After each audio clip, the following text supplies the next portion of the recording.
Hey all, I am Abhijit. In the previous video, I have discussed how to apply on Unacademy. So, thank you for showing so much love on that video. Let's move on the next topic. Our next topic is discussing on the Hindu. So, आज से मैं ये कर रहा हूँ कि हर Sunday को हिंदू की एनालिसिस करवाऊंगा। वो इसलिए क्योंकि हिंदू किसी भी कॉम्पिटिटिव एग्जाम में काफी इंपॉर्टेंट रोल प्ले करता है। साथ ही साथ इसमें संडे को साइंस एंड टेक की एक बहुत अच्छी आर्टिकल आती है जिसमें यूपीएससी से जीएस के पेपर में काफी अच्छे खासे सवाल रहते हैं। इसमें रिसर्च होता है, तो मैं आपको सारी चीज एक एक डिटेल यहाँ पे आपके सामने डिस्कस करूंगा। मैं हिंदू इसलिए डिस्कस कर रहा हूँ क्योंकि काफी सारे हिंदी मीडियम के स्टूडेंट रहते हैं, उनको थोड़ी इंग्लिश पढ़ने में तकलीफ होती है।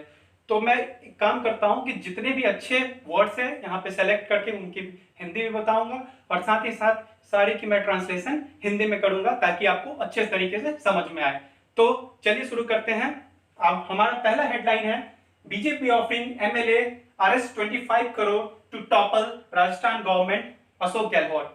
तो सबसे पहले एक अच्छा वर्ड यहाँ है टॉपल। टॉपल मतलब होता है गिरा देना।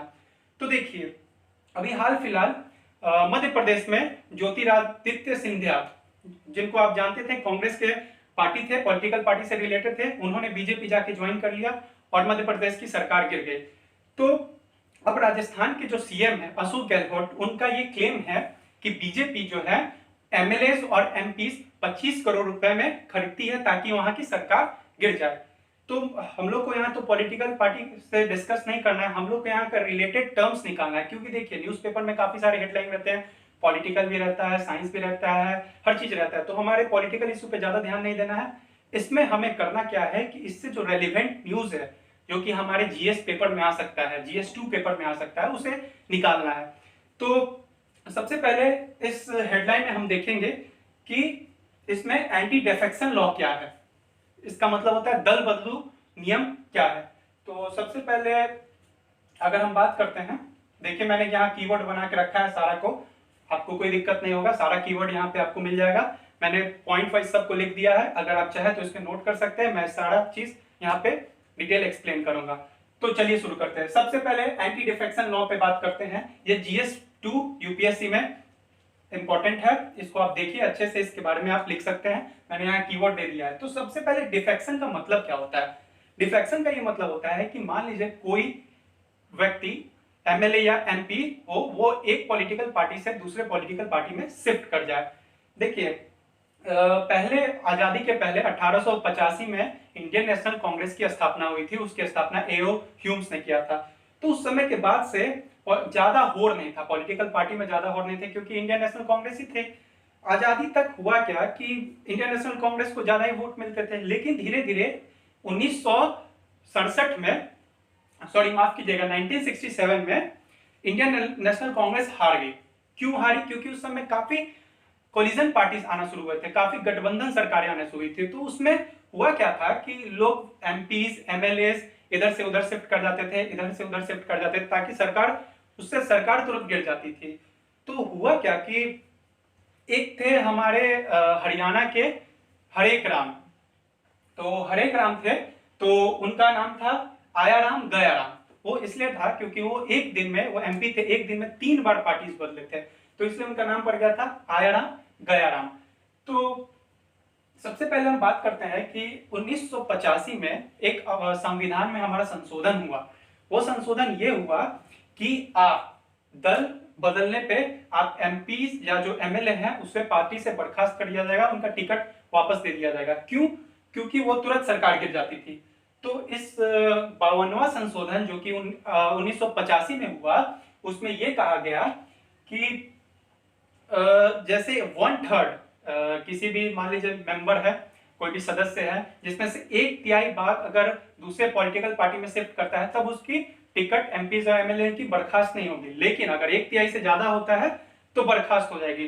तो उस समय भी 1/3 लोग, मान लीजिए कि किसी एरिया में सीट कम है, निर्वाचन क्षेत्र में कभी सीट कम है, तो उसमें भी 8-10 जो एमपीज एमएलए हैं उसकी भी वैल्यू होती है।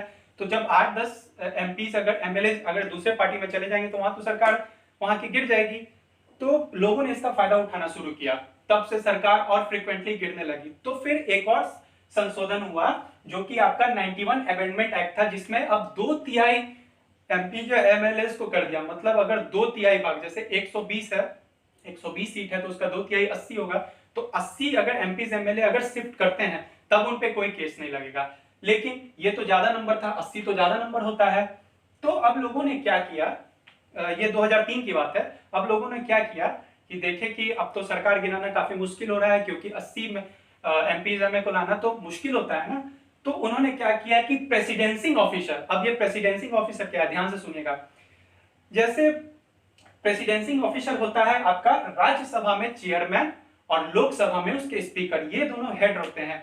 ये यही डिसाइड करते हैं कि हाँ किसको पार्टी से निकाला जाए, किसको पार्टी का जो भी एमपी एमएलए हैं उनका टिकट वापस किया जाए।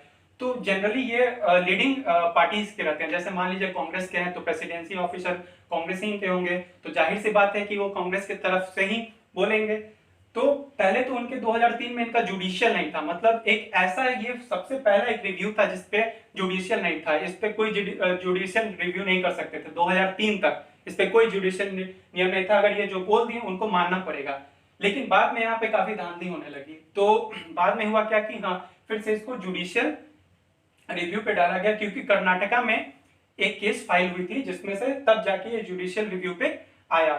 तो कहने का मतलब ये है कि अब लोग प्रेसिडेंसी ऑफिसर को मतलब अपने तरफ करने लगे, क्योंकि वो सारा डिसाइड करते हैं। अब प्रेसिडेंसी ऑफिसर ये होता है कि उनके पास 7 दिन का समय होता है, वो सारा केस डिटरमाइन करते हैं कि हाँ एमपी से एमएलए पे कोई दबाव तो नहीं डाला जा रहा है दूसरे पार्टी में जाने के लिए, या कोई उनकी मजबूरी तो नहीं है, या पैसा दे के भी तो कोई नई शिफ्टिंग करवा रहा है। तो प्रेसिडेंसी ऑफिसर का काफी बड़ा भूमिका होता है। ये मुश्किल से 7 या 8 दिन समय लेके आपको डिसाइड करता है कि हाँ किससे पार्टी से बर्खास्त कर दिया जाए, कोई दल बदलू में किससे वापस निकाला जाए, फिर उसे टिकट नहीं दिया जाए। तो कहने का ये मतलब है कि सबसे इंपॉर्टेंट अगर हम एंटी डिफेक्शन लॉ की बात करते हैं तो इसका एक लूप होल था प्रेसिडेंसिंग ऑफिसर, जो कि अब हटा दिया गया जुडिशियल रिव्यू डाल के। तो यहीं पे हमारे अशोक गहलोत जो राजस्थान के सीएम है, उन्होंने कहा कि 25 करोड़ दे के हमारे एमएलए को खरीदा जा रहा है, बीजेपी खरीद रहे हैं उन्हें, 5 स्टार रेस्टोरेंट में जाके उन्हें सारे फैसिलिटी देके उन्हें खरीद रहे हैं। हाल फिलहाल राज्यसभा का जब इलेक्शन हुआ तो ये बात सुनने के लिए आई थी। मध्य प्रदेश में माधव सिंधिया थे, जो ज्योतिरादित्य माधव सिंधिया, वो कोई एमएलए एमपी नहीं थे, लेकिन उनकी वजह से एमएलए एमपी शिफ्ट हो गए, जिसके कारण आखिर कमलनाथ सरकार गिर गई। तो यही बात है कि हमें पॉलिटिकल्स में नहीं जाना है, हमें बस इतना देखना है कि एंटी डिफेक्शन लॉ क्या था, किस सेक्शन के अंतर्गत आता है, 1967 52 अमेंडमेंट एक्ट के अंदर आता है। और अगर बात करें तो फिर से 91 अमेंडमेंट हुआ था, जहां पे 2/3 मेंबर्स को मेंबर्स होने चाहिए अगर आप पे केस नहीं हो, फाइल हो। यानी कि अब 80 मेंबर, अगर 120 है तो 80 मेंबर कम से कम होने चाहिए। अगर 80 मेंबर से 75 मेंबर भी होते हैं तो आप पे एंटी डिफेक्शन लॉ लग जाएगा, और आपकी जो सीटें हैं, जो पार्टी जिस पॉलिटिकल बैकग्राउंड से आप लड़ रहे हैं एमपी या एमएलए के लिए, वो आपकी बर्खास्त की जाएगी। तो आइए हम अपना दूसरा हेडलाइन लेते हैं। दूसरा हेडलाइन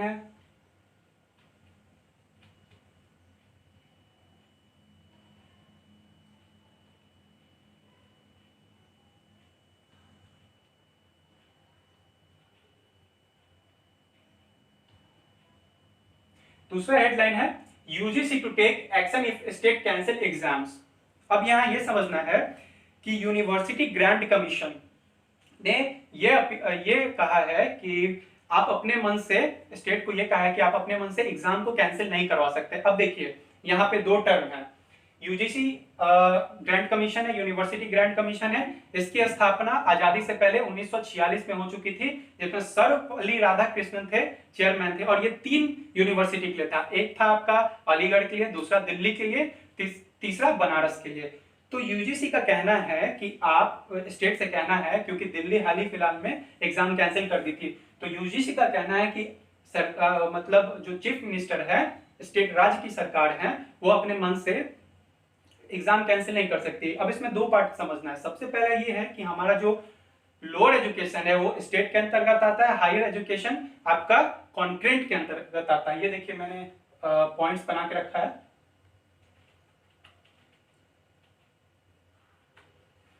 देखिए यूजीसी स्कूल एजुकेशन स्टेट मतलब जो लोअर एजुकेशन है वो स्टेट के अंतर्गत आता है और हायर एजुकेशन कॉन्क्लेव के अंतर्गत आता है। 1946 में इसकी स्थापना हुई थी। अब देखिए, इनका कहना यह है कि सरकार अपने मन से कोई डिसीजन नहीं ले सकती है हायर एजुकेशन के लिए, और यूनिवर्सिटी ग्रांट कमीशन ये है कि जितने भी स्कॉलर्स AICTE जो अप्रूव्ड इंजीनियरिंग कॉलेज होते हैं सब यूजीसी देखते हैं। जितने भी क्वेश्चन पेपर जाते हैं, क्या क्वेश्चन, कैसा सिलेबस होना है, किसको स्कॉलरशिप देना है, सारी यूजीसी ही देख रेख करते हैं। इनकी ओरिजिनल एस्टेब्लिशमेंट 1956 में हर एक यूनिवर्सिटी के लिए हो गई थी, और इसके एस्टेब्लिशमेंट के बाद इन्होंने ये कहा था कि जो राज्य उनकी बात को शू करता है, उनकी बात को नहीं मानता है, उन्हें पनिशमेंट दिया जाएगा, या उन्हें उनके खिलाफ जो भी हो, चार्जशीट हो या जो भी हो, वो फाइल किया जाएगा। इन द सेंस कि वो बाइंडिंग होना चाहिए, उनका जो डिसीजन है उनको स्टेट को बाइंड करना चाहिए, मतलब उन्हें मानना चाहिए, उन्हें वो बाध्य है वो डिसीजन मानने के लिए। अब हम तीसरे हेडलाइन की तरफ बढ़ते हैं, तो हम आते हैं आर्ट्स एंड कल्चर में।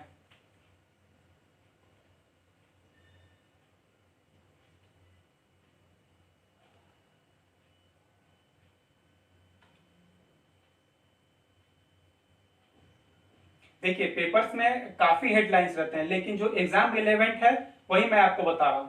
अब मैं आर्ट्स एंड कल्चर पे बताऊंगा। देखिए, यहाँ पे काफी अच्छा और काफी इंपॉर्टेंट आज न्यूज आया है।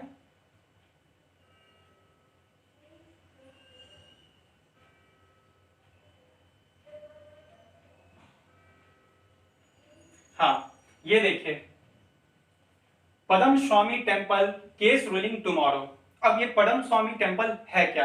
देखिए, जो पद्म स्वामी है सबसे महंगा टेम्पल है, ये केरला के तिरुवनंतपुरम में है। तो अगर हम इसकी बात करते हैं पद्म स्वामी की, तो ये एक डायनेस्टी है, उनके वंशजों द्वारा बनाया गया था। तो आइए इसके बारे में हम डिस्कस करते हैं। देखिए, जो पद्म स्वामी है, जीएस पेपर 1 में आर्ट्स एंड कल्चर में ये क्वेश्चन आएगा। तो त्रावणकोर फैमिली द्वारा बनाया गया था, और इसमें शिल्पकारी जो थी वो आपकी द्रविडियन थी। अब द्रविडियन शिल्पकार क्या होता है? ये साउथ द्वारा बनाए गए जितने भी मंदिर के आर्किटेक्ट होते हैं वो द्रविडियन शैली में जो बनते हैं उन्हीं को हम लोग द्रविडियन शैली कहते हैं। मतलब जिस शैली में, जैसे मंदिर की बनावट आप कहीं कहीं जाइएगा, उड़ीसा साइड, वेस्ट साइड जाइएगा तो अलग है, ईस्ट साइड जाइएगा तो अलग है। तो वो जो शैली है, जिस जिस क्षेत्र में आप जिस जगह जाते हैं वहां की शैली से जो बनाई गई है मंदिर है, वो यहाँ पे दर्शाता है कि ये जो त्रावणकोर फैमिली है, ये मंदिर यहाँ पे द्रविडियन शैली से बनाई गई थी। तो अब ये इसलिए न्यूज में है क्योंकि सबसे पहली बात है कि अभी ये सुप्रीम कोर्ट ये डिसाइड करेगा कि इसका मैनेजमेंट और इसका एसेट कौन करेगा। या तो स्टेट करेंगे, या तो ये पब्लिक के हाथों में जाएगी, या तो प्राइवेट के हाथ में जाएगी। तो इसका जो डिसीजन है वो सुप्रीम कोर्ट कर लेगा कि हाँ, इसको त्रावणकोर फैमिली द्वारा चलाया जाए या इसको किसी गवर्नमेंट के हाथ में, वहां के स्टेट के गवर्नमेंट के हाथ में दे दिया जाए। अब इसके बारे में हम बात करते हैं। तो सबसे पहली बात है, ये तो काफी महंगी टेम्पल है। तो इसमें एक वॉल्व है बी, वहां पे एक मान्यता ये है कि अगर कोई वॉल्व बी को खोलता है तो वहां पे काफी एलियन या कुछ ऐसे जो रहस्य है वो खुल जाएगा, दुनिया तबाह हो जाएगा, ऐसे कुछ मान्यताएं हैं।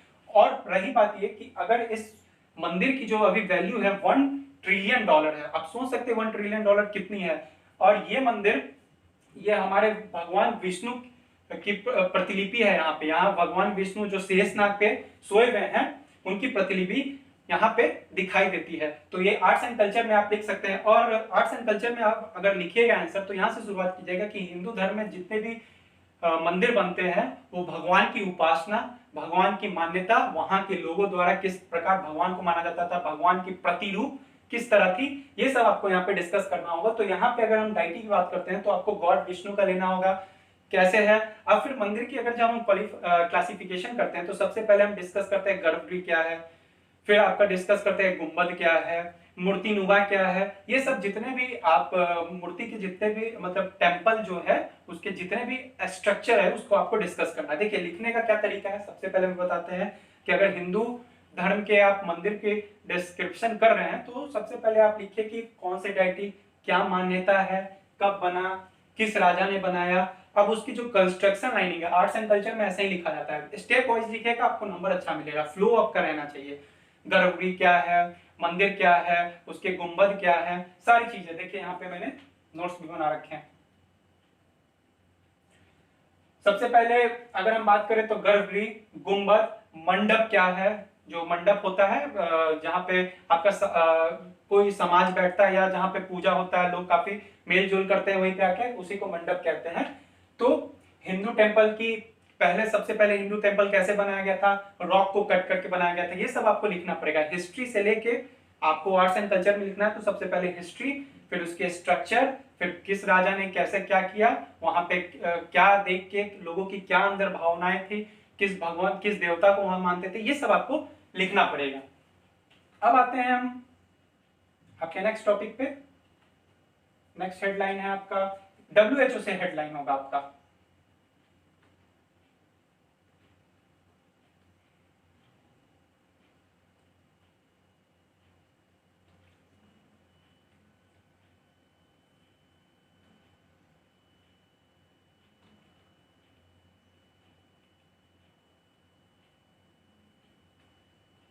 देखिए WHO call for aggressive action and global solidarity.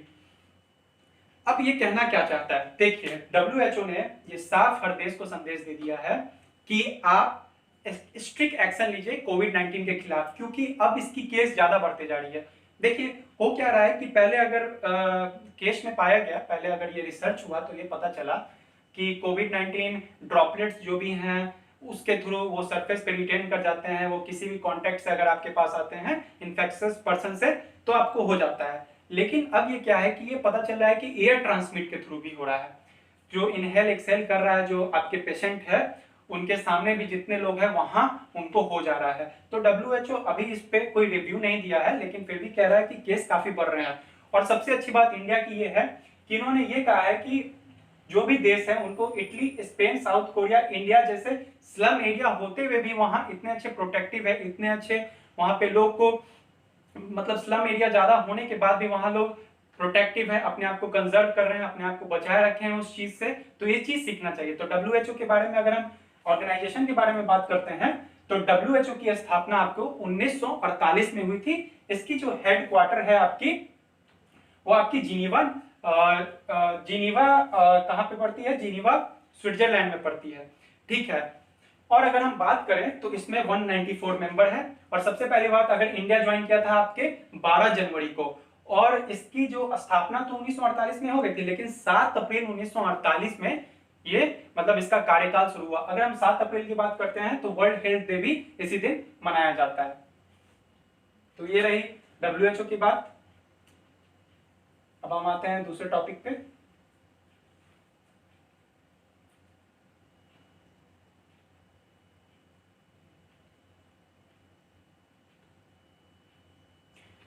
हाँ, अब हम बैंकिंग का टर्म थोड़ा सा देख लेते हैं, इकोनॉमिक्स से रिलेटेड है। आईपीओ क्या होता है, देखिए सबसे पहले आईपीओ का फुल फॉर्म होता है इनिशियल पब्लिक ऑफरिंग, और एफपीओ का फुल फॉर्म होता है फॉलो अप पब्लिक ऑफरिंग।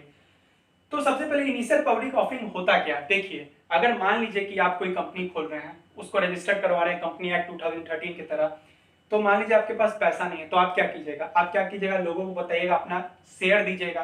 मान लीजिए आप सिक्योरिटीज दीजिएगा, जैसे कुछ शेयर कुछ नहीं होता है, सिक्योरिटी बस वही होता है कि अगर मान लीजिए कि आप 1000 लोग को देना चाह रहे हैं, 1000 पेपर बनाइए और एक एक शेयर बांट दीजिए कि हाँ हमको इतना में ये शेयर देना है। तो मान लीजिए 1000 रुपए का एक 0.1% हम शेयर दे दिए, तो मेरे से कोई जाके शेयर खरीदा और उसका स्टेक, उस कंपनी में एक स्टेक हो गया 0.1%।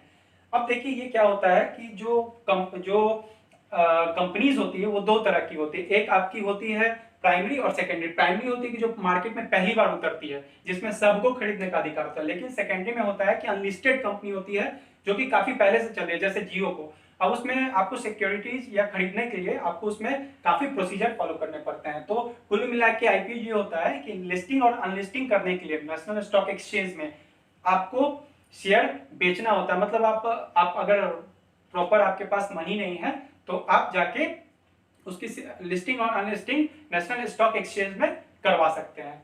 और दूसरी बात है एनसीएलटी। अब देखिए एनसीएलटी की अगर हम बात करते हैं तो एनसीएलटी में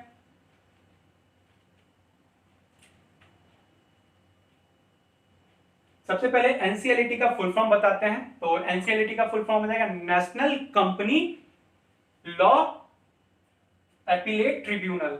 तो इसका मतलब क्या है? देखिए, जब मान लीजिए कि किसी एक देश में कोई बिजनेस एस्टेब्लिश कर रहा है, जैसे मान लीजिए कि मैंने एक बिजनेस एस्टेब्लिश किया, मेरी कोई एक कंपनी है और दूसरी कंट्री की कोई कंपनी आती है, कोई भी कंपनी ले लीजिए, XYZ की कोई भी कंपनी ले लीजिए। तो अब इकोनॉमिक अगर दोनों में कभी टकराव हुआ, मान लीजिए कि मेरी सेलिंग ज्यादा हो रही है, उसकी सेलिंग कम हो रही है, तो उसने प्राइस गिरा दिया, या कुछ ऐसे हुआ जो फाइनेंशियल टकराव हम दोनों में हो गया, तो इस टकराव को अब सुलझाएगा कौन? तो एक नेशनल कंपनी लॉ ट्रिब्यूनल बना है, ठीक है, जिसके अभी हेड है आपके बंसीलाल भट्ट, जिसकी एक्सटेंशन अभी 6 मंथ और बढ़ा दी गई है। तो ये दोनों डिस्प्यूट को समझता है, मतलब दो कंपनीज के बीच के डिस्प्यूट को ये समझता है। देखिए, ये ए और बी कंपनीज है, इन दोनों के बीच में डिस्प्यूट हुआ तो यहाँ इंटरफेयर कौन करेगा? National company law appellate tribunal. अब हम बात करते हैं आपके साइंस एंड टेक पे। सबसे इंपॉर्टेंट आपका अब आर्टिकल आने वाला है साइंस एंड टेक का। देखिए, साइंस एंड टेक में सबसे पहले जो मैंने अभी थोड़ा देर पहले डिस्कस किया था, एक्सेल ब्रीथ ऑफ कोविड-19 patients can contain novel corona virus study find.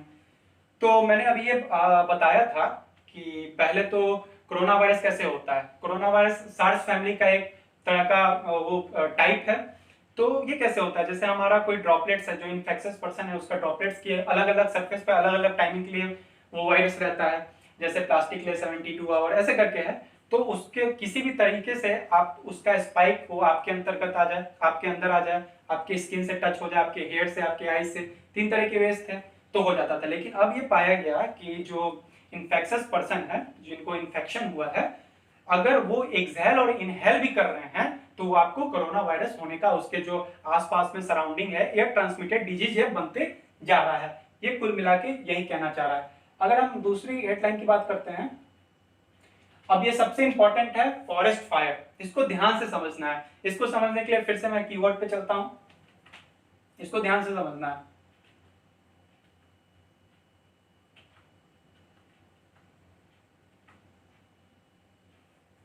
सबसे पहले फॉरेस्ट फायर होता क्या है, ये GS3 के पेपर में आपके लिए इंपॉर्टेंट है, जहां साइंस एंड टेक का रिलेटेड या डिजास्टर मैनेजमेंट, ये दोनों से आ सकता है। साइंस एंड टेक से भी आ सकता है, डिजास्टर मैनेजमेंट से भी आ सकता है। तो इसको आपको कनेक्ट करना है, सीखना है। देखिए, पहले FAO एक ऑर्गेनाइजेशन है, फूड एंड एग्रीकल्चर ऑर्गेनाइजेशन, उसके तहत डेफिनेशन क्या है? देखिए, अगर मार्केट के हाथ से अगर नंबर चुराना है तो काफी अच्छे अच्छे डेफिनेशन खोज के लिखने पड़ते हैं। जैसे FAO क्या टर्म करता है आपके फॉरेस्ट को, और भी कोई ऐसे एजेंसीज है, उसको अगर कोट कर देते हैं तो अच्छा नंबर आपको मिल जाएगा। 1-2 नंबर तो ऐसे ही आपको एक्स्ट्रा मिल जाएंगे। तो FAO, जिसका हेडक्वार्टर है आपका रोम, इटली में, तो ये क्या कहता है? ये कहता है कि जो जहां पेड़ 10% है और 0.9% हेक्टेयर आपके ट्रीज के कैनवास है, कैनोपीज है, सॉरी कैनवास नहीं कैनोपीज है, तो उसे फॉरेस्ट कहते हैं।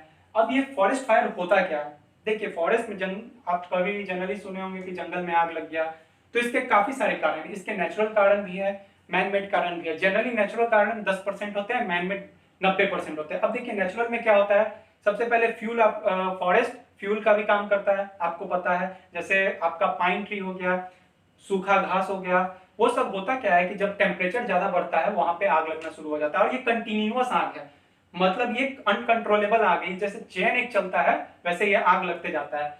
तो सबसे पहले आग लगता है तो कार्बन मोनोऑक्साइड निकलेगा, नाइट्रस ऑक्साइड निकलेगा, ओजोन गैस निकलेगा, जिसको O3 कहते हैं। यहाँ पे तीनों गैस डिस्कस किया हुआ है।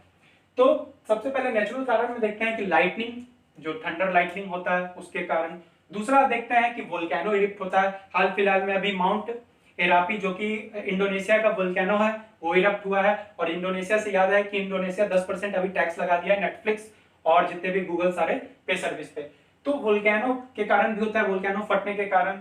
और अगर ह्यूमन की बात करें तो सबसे पहले स्मोकिंग के कारण होता है। जैसे आप देहरादून ये सब में जाइएगा तो होता क्या है कि शहर के, मतलब जितने भी गांव या शहर के सतह कस्बे होते हैं, उसके सतह ही आपके फॉरेस्ट होते हैं। तो फॉरेस्ट होने के कारण मान लीजिए कोई स्मोकिंग कर रहा है, जो एश बर्ड है उसको फेंक दिया, फेंक देने के कारण वहां आग लगने की संभावना ज्यादा होती है। दूसरा है कैंप फायर, लोग कैंपिंग करने जाते हैं, आग जो होता है, जो आप बॉन फायर जो जलाते हैं उसको बुझाना छोड़ देते हैं। तीसरा होता है आपका फायर वर्क, पटाखा उटाखा जल गया, कोई मान लीजिए जाके पाइन ट्री पे लग गया, कोई सूखा घासी पे लग गया, अब वो अनकंट्रोलेबल होने लगता है। तो कुल मिला के फायर फॉरेस्ट में जो फ्यूल है वो ऑलरेडी रहता है, फ्यूल आपको फॉरेस्ट ही प्रोवाइड करता है, बस मैन की इंटरफेरेंस चाहिए उसमें आग लगाने के लिए। जैसे देखिए फायर फॉरेस्ट है, टेम्परेचर एकदम सब सेट रहता है, फ्यूल भी रहता है, बस ह्यूमन रिसोर्सेज चाहिए इग्निशन के लिए। जैसे मान लीजिए टेम्परेचर फ्यूल है, सब चीज है, टेम्परेचर उसका सब चीज सेट है जिसपे इग्निशन चालू होने लगता है, बस मैन को चाहिए कि वो जाके इग्निशन तुरंत कर दे। मतलब पेट्रोल है, पेट्रोल में आप अगर मैन के बिना वहां पे इग्निशन तो हो नहीं सकता। तो सेम ये है कि फ्यूल भी है, फॉरेस्ट फायर के पास टेम्परेचर हाई है, फ्यूल है, बस एक रिसोर्सेज चाहिए जो कि ह्यूमन है फॉरेस्ट को फायर करने के लिए। अब देखिए इससे नुकसान क्या है, नुकसान बहुत ज्यादा है। सबसे पहले तो आपका कार्बन मोनोऑक्साइड निकल रहा है जो कि आपको ओजोन लेयर को काफी क्षति पहुंचाएगा। दूसरी बात है हमारे जितने भी नेचुरल रिसोर्सेज है उसकी वैल्यू कम होते रहेगी, मतलब उसकी डिग्रेडेशन होते रहेगी। तो ये सब आपको लिखना है, ये सब आप अगर पॉइंट्स लिख देते हैं कि सबसे पहले आप लिख देते हैं कि FAO के अंतर्गत इसकी डिफिनेशन लिख देते हैं, इसके क्लासिफिकेशन लिख देते हैं और सब इस प्रकार डिस्कस करते हैं, तो आपको अच्छा खासा नंबर मिल जाएगा और भी आप जोड़ सकते हैं। अब दूसरा न्यूज ये आ रहा है कि असम में एक किलबैक स्नैक पाया गया है जो कि 129 साल पुराना है। ठीक है, ये देखिए आपको फोटो दिखा देते हैं।